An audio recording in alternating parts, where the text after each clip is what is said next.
Welcome back to some more battles. We are in the Great League again. Today we're going to have an interesting team. It's going to be a Gastrodon paired with the Wigglytuff and the Dedenne. So basically double fairies. And we are going to see our first game, Gastro into the Shadow Auroras. This is going to be decent for us. Looks like our opponent's staying in. This is not a big move, so we can tank the first one. And we do get them to switch out. The Hakamo-O has no shot to beat this Wigglytuff, so we can tank this move. They go for the Brick Break, which is going to debuff us.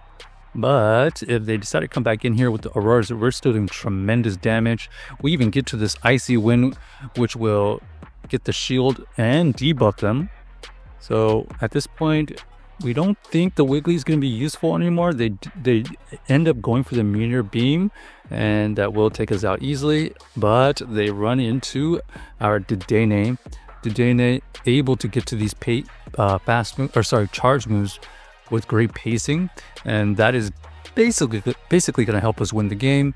We shield here, they go for the bait, but at this point we are going to ramp up as much as possible. We get to another parabolic charge. Down goes their second to last Pokemon, and we can just farm down that Aurora. So GG's to our opponent, able to win that game with the Dedenne in the back.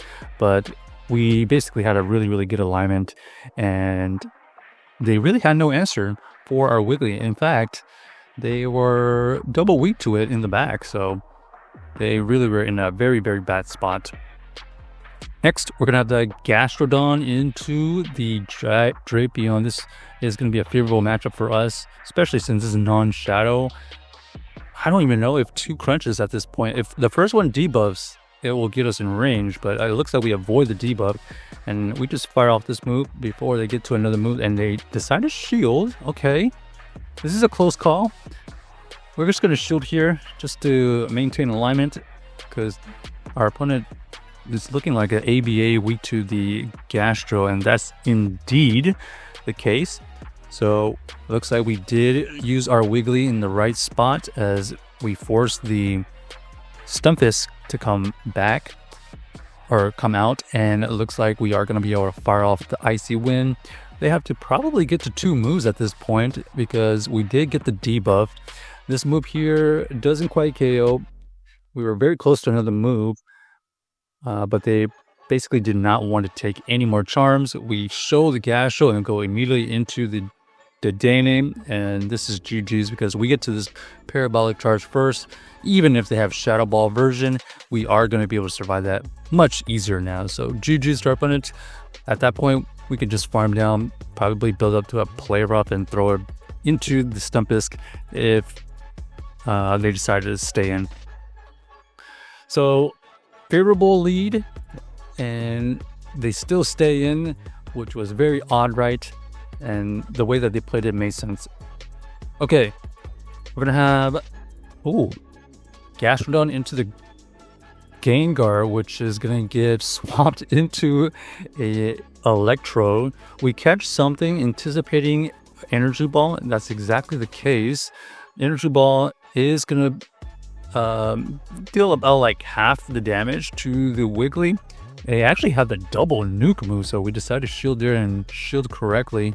Now we're gonna have still an okay situation with this Gengar. Gengar's not doing a lot of fast move pressure, and in fact they try to get the insane farm, try to farm down our Wiggly, but the charms, even though resisted, just still too tough to get through. So able to charm that down. I guess that was the win condition, to try to farm our Wiggly down with their Gengar. And as soon as that didn't happen, unfortunately, they just used up all that energy for nothing. Okay, Gastrodon into the Blastoise non-shadow. They swap into Totoschool, and we are going to stay in for a little bit. Fire off the Body Slam, and we're just going to call, and we do end up calling the bait. So now we're going to have an opportunity to swap out, reset the debuff, head into our Wiggly matchup. They go for another bait. And just like that, we are able to farm it down with no problem now. We fire off this Icy Wind. Not only will it debuff them, but we're going to get extra charms in. And these charms are just adding up. The Wiggly actually did a huge amount of work taking down this Blastoise into the 50% mark.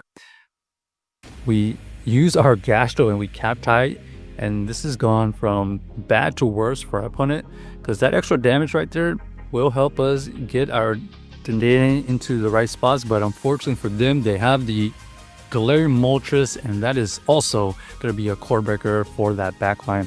Luckily, the Blastoise didn't take out our Gastro before we got that move off. If they did, maybe they would have been able to get a couple of Hydros in to weaken our Dedenne, but luckily we are able to find that correct combination. Ooh, tough lead here, as this is going to be a core breaker between our Dedenne and Gastro, but we might be able to wiggle out here because this is not a shadow. We can take this move easily. And then we're going to go into this Wiggly. The Wiggly is going to be able to resist their fast moves, but they decide to go for another dig and dip out. Now we're going to have to deal with this Blastoise. Oh, okay. That's something. We're going to be able to get the shield parity at 1 shield apiece. They definitely take us out from this range. We cannot shield this, unfortunately. At this point, our best way to counteract is probably farm a little bit extra with the Gastro. Oh, unfortunately, they did not go for the bait call. And now we have to expend a good amount of energy just to take it out. Okay, wait. Is there a win condition now with the Dedenne facing the Dusclops?